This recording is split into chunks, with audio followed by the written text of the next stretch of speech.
I'll just start with a question, I suppose. How did the world come into existence? How did the world come into existence? Now, as I asked that question, I was also thinking Old Testament, New Testament. I was thinking about some of the major empires that had come and gone. Some still remain to this day. I still ask myself, how did the world come into existence? So, for the ancient Egyptians, you would get a much to this question than what we're going to espouse today from the scriptures. The belief in ancient Egypt was the universe began as a dark, chaotic ocean called Nun, N-U-N. Creation occurred when the sun god Ra willed a primeval mound of earth to rise from the waters, which then gave rise to the rest of the cosmos and other gods and goddesses. And the interesting about Egyptian religion was in every major Egyptian city, there was variation within the creation account. So if you were to go to different cities, there would be different ideologies about how things came into being. In ancient Babylon, they believed the universe began with the mingling of fresh water, which had a name, and I forget the name, it was a god, and the mingling of salt water, which was also a god. And there was a massive fight between these two gods, which by the victor split the other in half and used one half to form the sky and the other half to form the earth. Ancient Athenians followed traditional Greek teaching on the creation of the world and believed the universe emerged from chaos, a dark primordial abyss, whom they had deified and personified. And from that dark abyss emerged Gaia, who we know to be Mother Earth, which is still popular today, along with Eros, Tartarus, and Naix. Born from Mother Earth was Uranus, which was the sky, who then she turned around and married the one she had given birth to and became a divine couple, and they gave birth to 12 Titans, which then gave way to the Olympians, which is what the Greeks worshipped, Zeus and so on. I know you're looking at me and thinking, well, this is all kind of silly. Current day, 21st century science, the Earth was created about 4.5 billion years ago, 5 billion years ago, 4.3 billion years ago, 3.2 billion years ago, or 15 billion. Nobody can really know, but it was billions of years ago, where gravity pulled a massive spinning disk of cosmic dust and rocks and gas together. And as these materials crashed and stuck into one another, they grew larger and larger and larger, forming a young planet. So somehow you can picture all these disorganized, oddly shaped balls of whatever pulling themselves together and creating a nice sphere. As to the sun, it was a giant cloud of gas and dust called nebula that collapsed, and the center of that cloud heated up inexplicably and ignited, and it became our sun. As to the moon's origin, a giant-sized body named Theia crashed into the early Earth, and the blast threw a huge ring of debris into space, which once again all clumped together to become your moon that you see in the evening sky. And as you're studying the scientific theory about how creation came into being, you will find tons of variances, all with the same outcome, though, that being there is no personal first cause. And then you come to this guy named Paul, who's speaking to the Athenians, which are steeped in their own convictions about creation, simply says, God made everything and everything in it. Now, we might think that's a little silly, but honestly, that statement there where it says God who made the world and everything in it, for me, For me, it was a watershed moment at 16 years of age. Because by the late 70s and the early 80s, evolution was the accepted theory regarding the creation of the world. It was taught and drilled into you as school students in your academics. And the theory is that everything is fortuitous, purposeless, unintentional, impersonal, a bunch of blind processes. And then my wife, at the age of 16, it wasn't my wife then, read from Genesis 1 and declared, in the beginning, God created the heavens and the earth. Well, that's much, much different than what I was exposed to. Because when you read, in the beginning, God created the heavens and the earth, immediately it's personal, it has purpose, power, design, intent, a first cause, simplicity, and it's rational. And it accounts for everything that I interacted with in life. It made sense. Now, the thing about my wife, and I want to stress this, once again, wasn't my wife at 16. She didn't mock my evolutionary underpinnings, and she didn't arrogantly debate with me, and she didn't belittle my thinking. She just read the truth. That's all she did. Okay? She just read the truth that God exists, God created. Now, as I think about that with Paul being in Athens in the first century, it doesn't strike me as though Paul was really interested in arrogantly debating. And Paul actually isn't mockingly insulting their polytheistic beliefs. He's only making known to them who God is and what God has done and what God intends to do yet. Paul is relayed in the book of Romans in chapter 1 that any explanation of the world's creation that doesn't affirm God's personal work is actually a suppression of the truth. So, in other words, this natural depraved man purposely suppresses the truth that he knows about creation, and he instead holds fast to a lie. What does that mean? That means current day evolutionists are purposely suppressing what they innately know to be true, and they're holding to a lie instead of what they innately know is God exists and God created the world and everything in it. That means when I look at ancient nations that existed in the past and their cultures that are holding to a multi-theistic, polytheistic framework of how things were created and came into being, that's a willful suppression of what they innately knew. That there is but one God and He created the world and everything in it.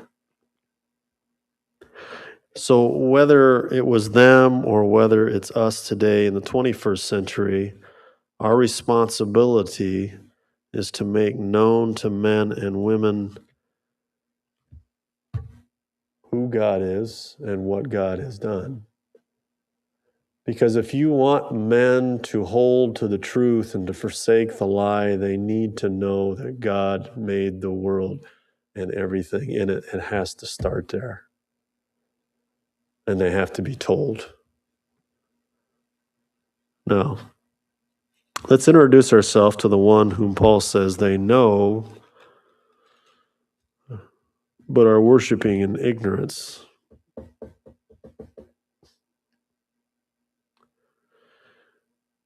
He says in verse 24, God made the world and everything in it, and since He is Lord of heaven and earth, does not dwell in temples made with hands.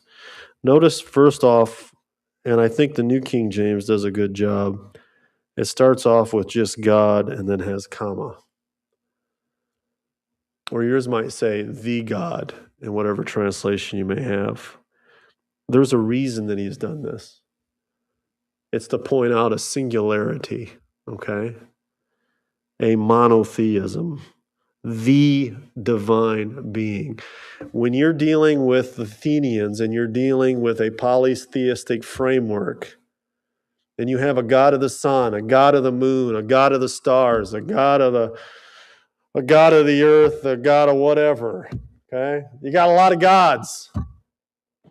Paul narrows it down to what? There's one. Okay? There's one divine being. There's one on a plane that no other can approach. There is but one creator, no other. Okay? The book of Isaiah makes this known pretty clear. Let's go to Isaiah chapter 40. It'd be a bitter reading, but that's okay. That's what we're here today, is worship and learn. Isaiah chapter 40, pick it up in verse 12.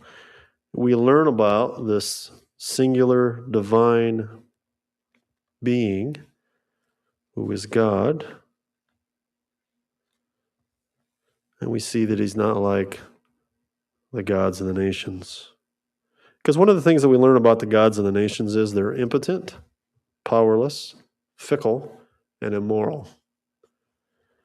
And then we run into this, Isaiah chapter 40, verse 12. Who has measured the waters in the hollow of his hand? Who's measured heaven with a span? Calculated the dust of the earth in a measure? Weighed the mountains in scales and the hills in a balance? It's kind of an interesting little picture, isn't it? Who's directed the Spirit of the Lord, or his counselor has taught him? With whom did he take counsel? And who instructed him? Taught him in the path of justice? Taught him knowledge? Showed him the way of understanding? This is speaking about God. Who did any of that? Nobody taught God knowledge. Nobody taught God justice. Nobody taught God the way of understanding. He says in verse 15, look, the nations are like a drop in the bucket, counted as a small dust in the scales. He lifts up the isles as a very little thing, and Lebanon is not even sufficient to burn, nor its beasts sufficient for a burnt offering. All the nations before him are as nothing. They are accounted by him less than nothing and worthless. This shows you how exceedingly high and transcendent God is. You could offer up every single living animal on the planet, and it truly would not be sufficient as a burnt offering for God. That's what he's trying to get across. So then he says, well, if that's the case in 18, to whom then will you liken God? What likeness will you compare to him? The workman molds an image. The goldsmith overspreads it with gold. The silversmith casts silver chains. And whoever's too impoverished for such a contribution chooses a tree that won't rot, seeks for himself a skillful workman to prepare a carved image that won't totter. And then he says, look, have you not known? Have you not heard? Has it not been told from you from the beginning? Have you not understood from the foundations of the earth? It is he who sits above the circle of the earth. Well, they understood it was round. And its inhabitants are like grasshoppers, who stretches out the heavens like a curtain, spreads them out like a tent to dwell in. Now tell me that's not a word picture. Y'all got curtains or blinds. You're pulling them back all the time, aren't you? At least I do on the south side of the house. That's the image that's the image they give of God, and the creation of the world is just pulling things back, right? Ta-da! He says, look, 22 it is, or 23, he brings the princes to nothing, makes the judges of the earth useless. Scarcely will they be planted, scarcely shall they be sown, scarcely shall they take stock and root of the earth, when he will also blow on them, and they'll wither, and the whirlwind will take them away like stubble. To whom, he says again, to whom will you then liken me? He's not talking about himself as Isaiah. To whom shall I be an equal, saith the Holy One? Verse 28, have you not known? Have you not heard? The everlasting God, the Lord, the creator of the ends of the earth, never faints nor weary. His understanding is unsearchable. Go to Isaiah chapter 44. 6 through 8. Isaiah 44, 6 through 8.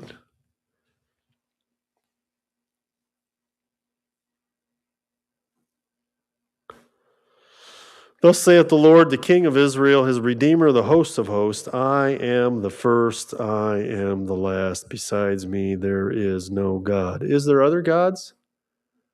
No. Why do we use the term gods with a little g? Because they're things we've created. They are deities that man has created. God says, besides me, there is no God. And who could proclaim it as I do? Let him declare it and set it in order for me, since I appointed the ancient people, and the things that are coming and shall come. Let them show these to them. Do not fear, don't be afraid. Have I not told you from that time and declared it? You are my witnesses. Is there a God besides me? Indeed, there is no other rock. I know not one. Okay, go to chapter 45. Isaiah 45. God speaking to Cyrus, the most powerful man on the planet at the time. At this time, I guess the Persian nation would be unrivaled. Isaiah 45, we'll pick it up in verse 6. He says that they might know from the rising of the sun to its setting that there is none besides me. I am the Lord, there is no other. I form the light, I create darkness, I make peace, I create calamity. I, the Lord, I do all these things. Verse 18. For thus saith the Lord who created the heavens, who was God, who formed the earth and made it, who established it, who did not create it in vain, who formed it to be inhabited. I am the Lord and there is no other. That's fine and interesting. How many times have I heard on National Geographic or other stations, it seems as though the earth was made or designed to be inhabited? Correct. You are correct. It was designed to be inhabited. Look at verse 21. Tell and bring forth your case. Take counsel together. Who has declared this from the ancient time? Who has told it from that time? Have not I the Lord? And there is no other God besides me, a just God, a Savior. There is none besides me. Then look to me and be saved, all you ends of the earth, for I am God and there is no other. I have sworn by myself, the word has gone out of my mouth in righteousness, and shall not return, that to me every knee shall bow, every tongue shall confess, or every tongue shall take an oath. I'm saying that when Paul addresses the men on Mars Hill, he's trying to help them to understand the gods did not create all these things separately, but one God created the world and everything in it, gentlemen. Genesis chapter 1 helps us to understand that. That's why I read it. And you know what? One of the things that I find interesting is some of the guys that are in Paul's presence here, and I don't know if it's the Epicurean, well, I don't know if it's the Stoics, it's one or the other, they think matter is eternal. That matter has always been, right? And what is Paul helping them to understand? That is not the case. Matter is not eternal. There is a time in the past when nothing existed. Hebrews chapter 11, verse 3 helps me to understand that God framed the world out of nothing. Nothing. Matter is not eternal. There was nothing. God spoke it into existence. Now there is matter, space, time, energy, light, darkness, and everything else. He brought that into being. It did not exist.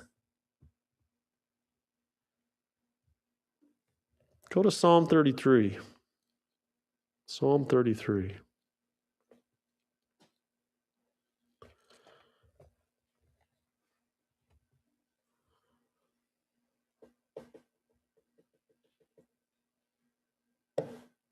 Verse 6. Psalm 33, verse 6.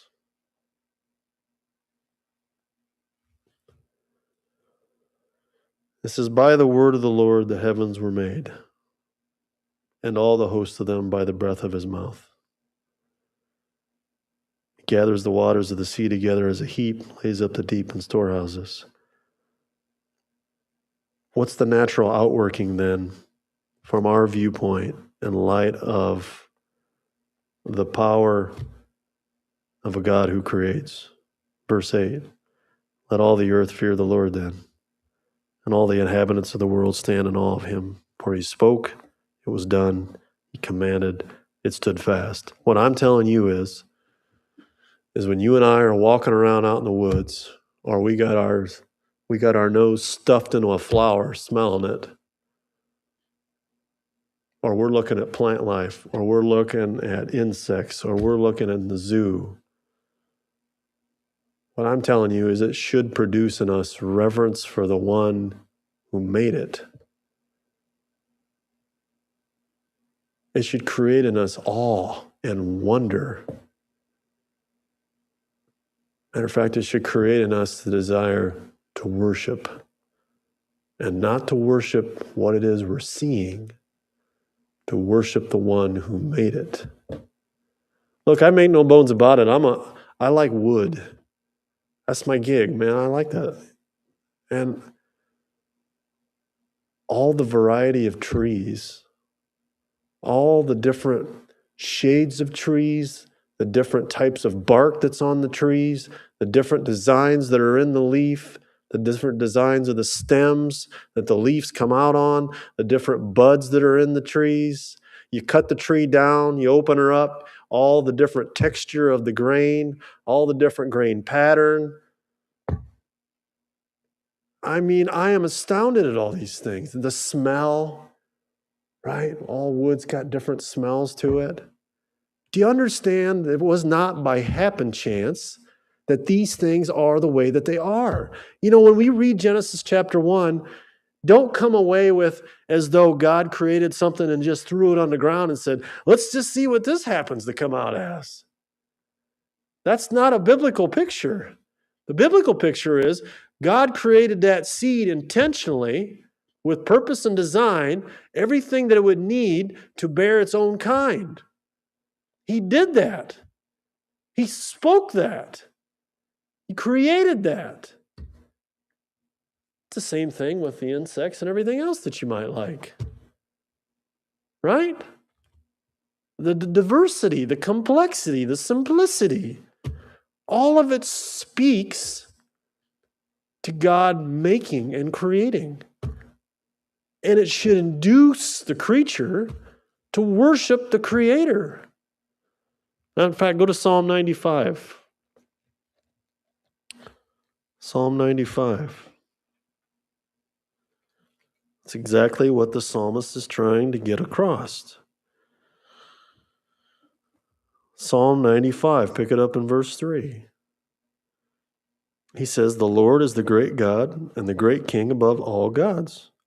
In his hand are the deep places of the earth. The heights of the hills are his also.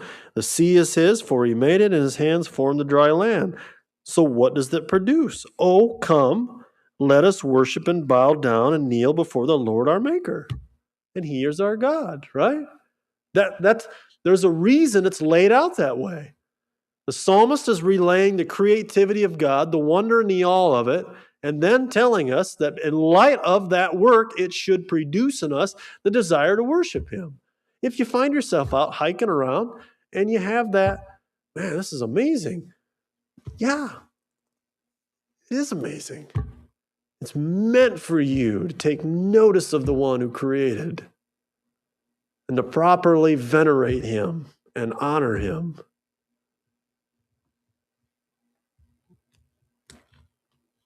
And, I'm not going to go into the pinnacle of God's creation today. I'll probably save that for next week. But, when it says God made the world and everything in it, who else is in it?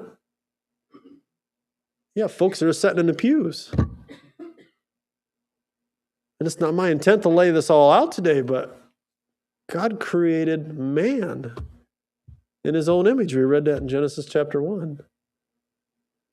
This is an encouraging word today. In a world and academics and everything else, you're basically just told blind fortuitous luck, right? But what we learn in Scripture is you were created with purpose and intent, and God designed you. A God that desires for you to be in fellowship with Him. But we notice here, Paul says, look, God who made the world and everything in it, what else does he say about him? He also says that he is Lord, right? He says he is Lord of heaven and earth. So not only did he create everything, he is master, creator of everything that he created. Or you may say possessor. That's also another translation of that term, Lord. Master, possessor, ruler of heaven and earth, okay? Which speaks to his sovereignty, speaks to his control, speaks to his authority. It's his. It is his. Psalm 24, verse 1, the earth is the Lord's and all that it contains, the world and those who dwell in it. Psalm 103:19, the Lord has established his throne in the heavens and his sovereignty rules over all. It all speaks of his lordship. And Paul is trying his best through the work of the Spirit of God to help these polytheistic people to understand there's just one God. There's just one God. And he's done all these things. He didn't need help parceling things out. He did it all himself. And he spoke it all into existence. Everything. Everything, gentlemen, you see around you. And once again, Mars Hill would have afforded a very nice view of the surrounding countryside, right? The mountains and the hills, both rugged and smooth. And the people that filtered around, they would have seen so many things. Saying, God created everything that you're seeing. God created you. God created me. And he created us for fellowship. And he created us for worship. And Paul's going to go on to tell them that you can't rightly do that until you know his Son. And it's the same thing for you and I today. We can't rightly know that until we know his Son. His Son, Jesus Christ, whom he gave to put away our sin. We might know him.